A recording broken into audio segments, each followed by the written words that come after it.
August 24th, 1908. Dear Charles, how are you? It seems an age since we saw you last. Only the other day, Miss Eeles asked after you. Did I tell you in the last letter that her daughter Marion had her coming out party last month? I expect you remember her as a scrawny little thing. Well, I can tell you that she's grown into a vibrant and handsome young woman. I don't know if you have heard, but one of the American athletes at the Olympics refused to tip the flag to the king. I cannot even begin to imagine what his mother, the late Queen, would have made of it all. Well, I have gossiped for long enough. It is such a nice day I decided to join your father on his walk to the golf club. P.S. Your father is still trying to give dear old Monty Johnson a chance to win, but no matter what he does, Monty always seems to lose. With love, always, Mother.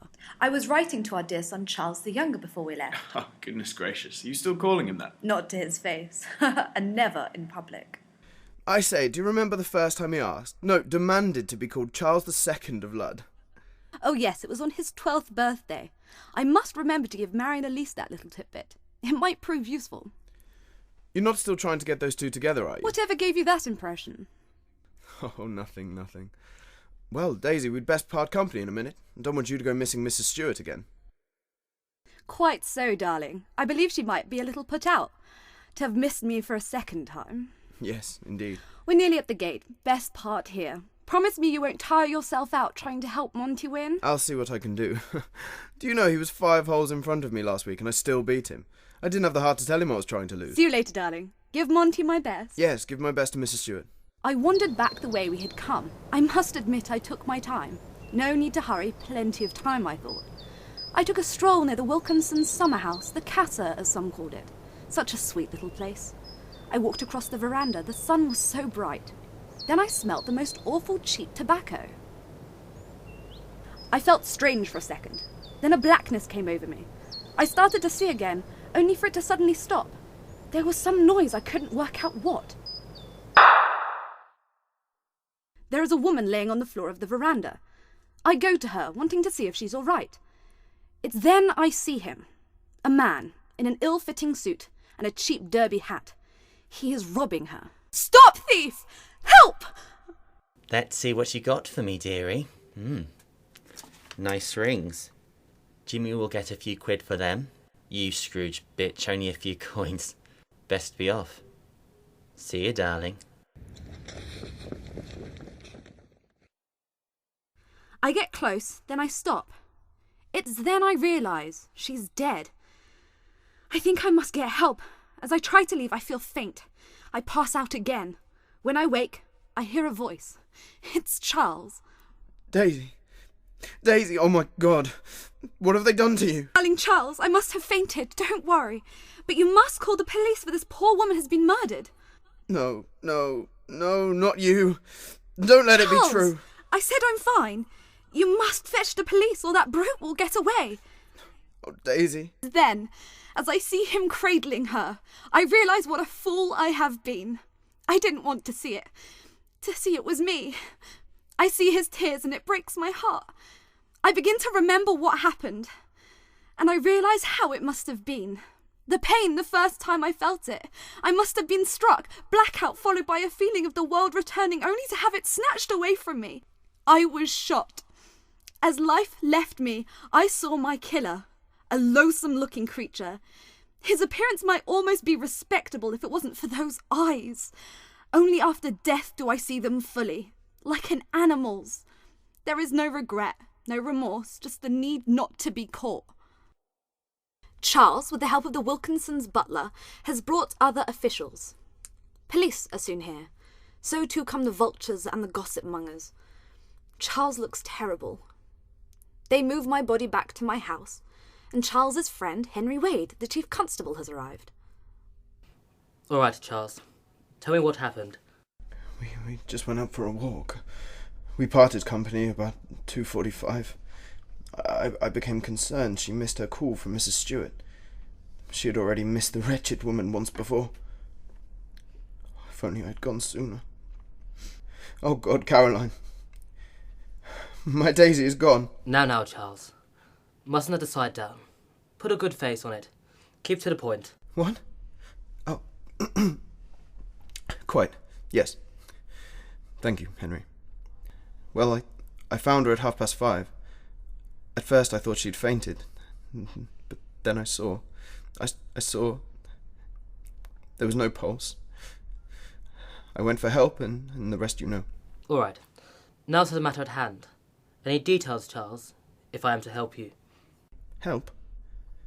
You must catch the man who did this. That's how you help. Well, of course. But the way to do that is to ensure all the details are correct. You follow me? Charles? No, I don't. Well, need to get the facts straight. Make sure you don't look... Well, you know, no one saw you with her. And then put people's mind at ease, sort of thing. I have no idea what you're talking about, Henry. Well, first things first. Were you and Caroline having any problems? Third party involved, friends, you know, special friends. You or Caroline? I can understand if, well, you know. No. No one else. Not for either of us. Only ever Daisy for me. Just Daisy and I. Quite. So Daisy, I mean Caroline, left you at the summer house? No, at the gate. I don't know why she was at the casa. Could she have been meeting someone? No, she only decided to come with me at the last moment. There was no time to make plans. So no one knew where she would be, except you? I suppose so. Be feeling unwell at all lately? In what way? Been overly tired? A little more absent-minded than usual? That sort of thing? No, I don't think so. I feel fine, relative to circumstance. Yes, quite. I'll get the rest of the details I need later. You best get some rest. I think I shall go and stay with friends. Good idea. Henry will get you through this ordeal, Charles. You look so vulnerable now. Worse than when we lost our son. Stay safe, my darling. Why did you leave me? I am sorry. Oh, God. Dear General Luard, I'm so sorry to hear of your loss. My prayers go out to you. Mrs. Luard was a good and generous lady. She was kind and fair-natured. I met her...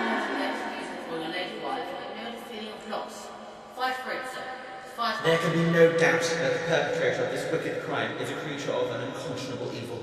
For such a sweet lady as your wife can only have been murdered by such. Needless to say, thoughts and prayers are with you. People are being very kind. It is good to know that at a time like this people show their best. There are a great many good Christian souls hereabout, Charles. I have never doubted their presence even amongst some of the more wayward members of my flock. Yes. Yes, indeed. They will find their man, Charles. I have no doubt. What if they do? Will it bring her back to me? These are questions for another time.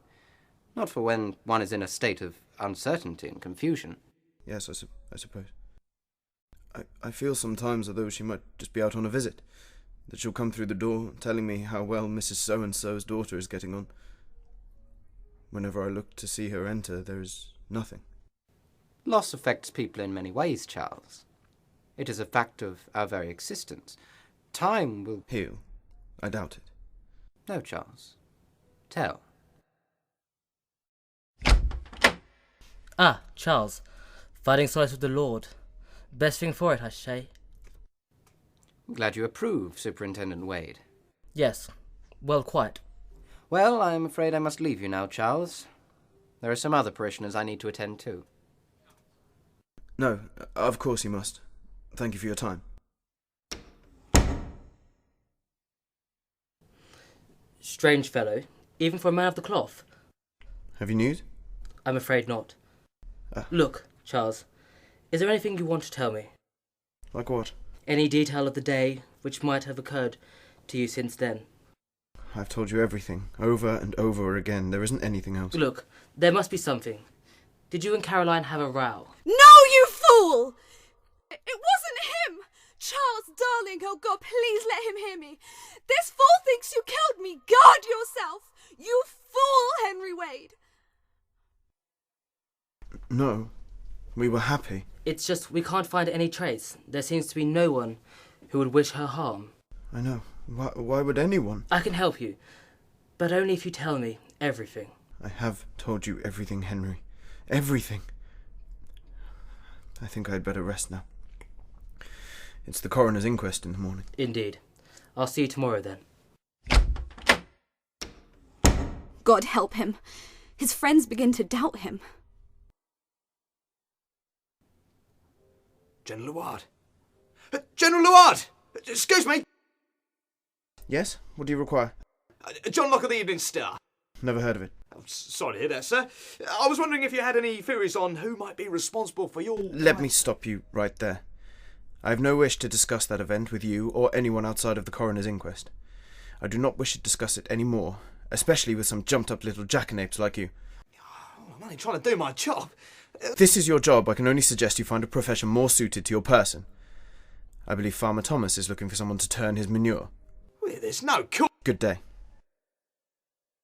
Okay. Call General Ludd to the stand. General Ludd, do you solemnly swear to tell the whole truth and nothing but the truth? So help you God. I do.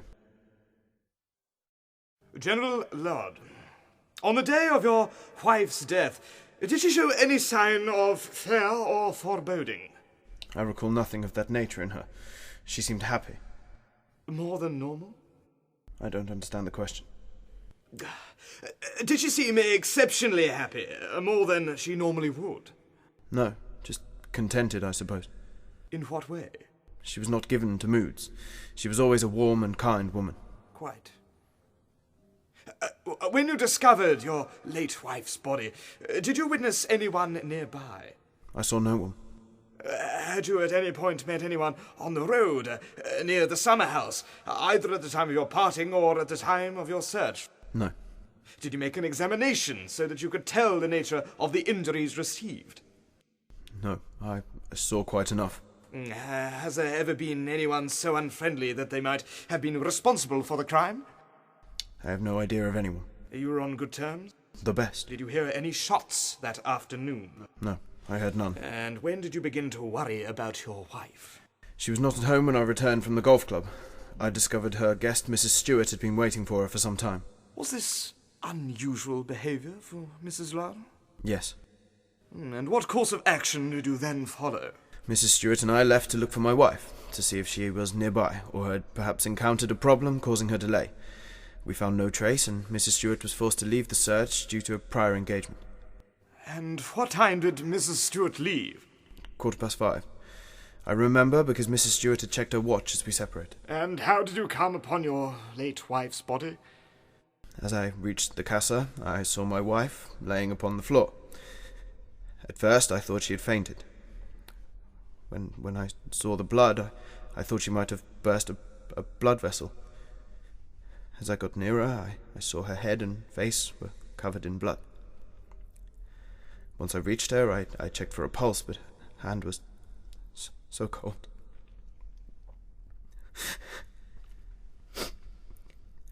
That was when you realized it must have been foul play. Record that General Luard had nodded in the affirmative. The inquest rolled on in much the same vein. Witnesses were called, questions were asked, and nothing of consequence was revealed. My poor Charles, he seemed lost throughout it all. Once you have died, the world continues on without you. Those who you love are the ones who have to deal with a world without you. I am fearful for my Charles. More letters. How kind people are. You evil old joke. You know you done it. Confess. Murder. Anyone with an ounce of sense can see it was you that killed her. You disgusting old bugger. You had some pregnant mistress. We all know that's why you did it. You stupid old buffer. You thought you could get away with it. Well, I know you killed her. Soon everyone else will. It seems it could only be you. Your wife found out what you were truly like. Why, only today I had it confirmed that you had many a mistress, as many as there are nations in the empire. You murderous old hypocrite. Kill yourself and be done with it. Sin. You have sinned. You struck down your horrible wife, but it did not take responsibility. There is no rest for a bastard of your breeding. You will be found out. Die for the monster you are. For the killing of such a good creature as her, you deserve death. We all know. You seem troubled of late, my friend. I lost Caroline. What do you expect? More than grief is in your eyes. I see a haunted look, like that of a wounded creature. I just haven't been resting well. That's all. Nothing more. Ah. I see. Oh, by the way, do you remember that woman who used to cook for Mrs. Wolfe? No. Yes, you do. Miss Blackwell. Only person who could burn a cup of tea. I can't really see what this has to do with anything. Well, I had to give her a ruddy good talking to.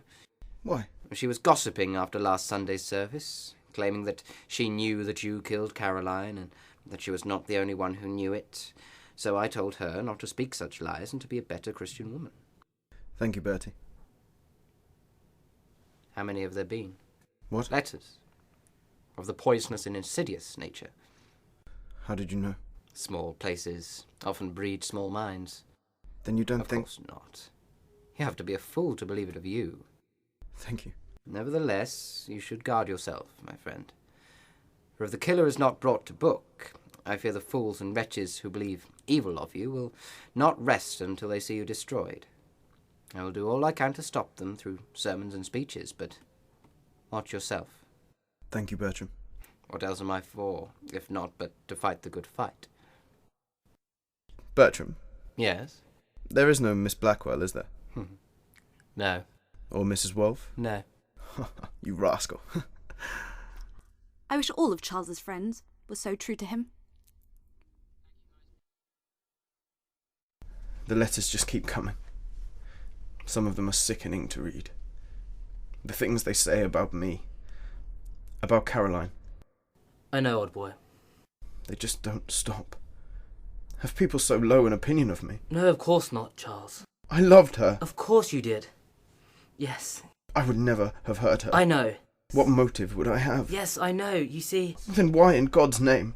There's nothing. Well, we all have our little secrets.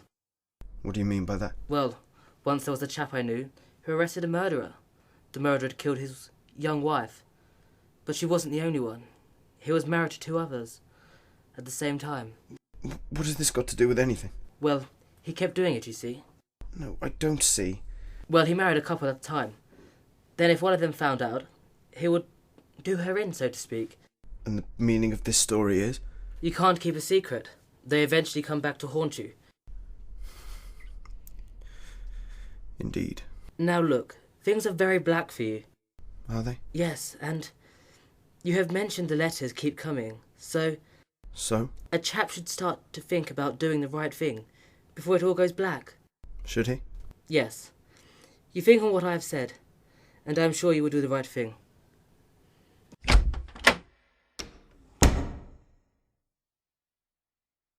What am I to do with friends like you, Henry? Charles, don't let these fools win. Stay alive. Live for me, Charles. Please, my darling. Oh, Caroline. If only you were here. General Luard! Here, General! What? You again? Yeah, just a quick reaction from you, sir. Go away. I haven't the time or the patience for Now, this. what's your reaction to the local gossip surrounding your case? What are you talking about? Well, that many people think that there is only one obvious suspect. Who are you? Well, the person with the most to gain. I mean, if my missus was stepping out on me, I can't begin to imagine what I would do. How can you say such a thing? Caroline was the most loyal person I ever... So you're saying it was you that was stepping out? No. So, you had a mistress and she got a bit greedy. You needed more money and these things happen. No, Your wife finds out you had a row. No.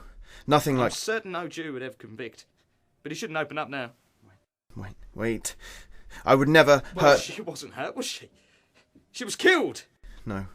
You're twisted. Look, I'm trying to be kind, giving you the heads up. It's only... Leave me be.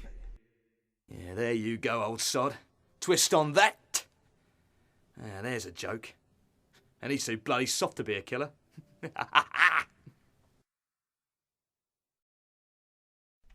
No, not more of them.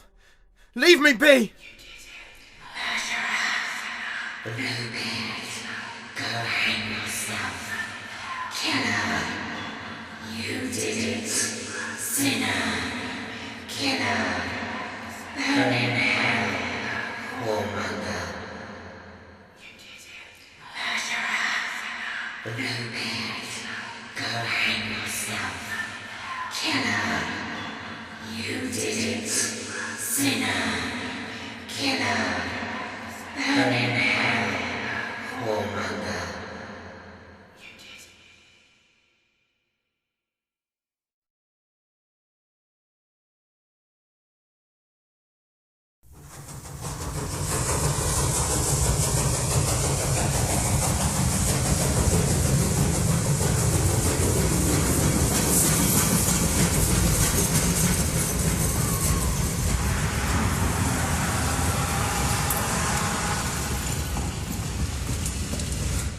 My God, he jumped!